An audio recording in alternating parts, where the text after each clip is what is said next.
கிருஷ்ணகிரி மாவட்டம் தேன்கனிக்கோட்டையில் பன்றிகளை மேய்க்கச் சொல்லி மாணவர்களை தாக்கிய குற்றச்சாட்டில் பள்ளிக்கூட விடுதி காப்பாளர் கைது செய்யப்பட்டார்.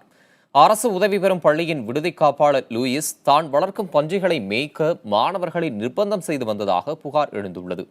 மாணவர்கள் சிலர் பன்றிகளை கற்களால் தாக்கியதாக கூறி விடுதி காப்பாளர் லூயிஸ் மாணவர்களை கண்மூடித்தனமாக தடியால் அடித்துள்ளதாகவும் குற்றம் சாட்டப்படுகிறது.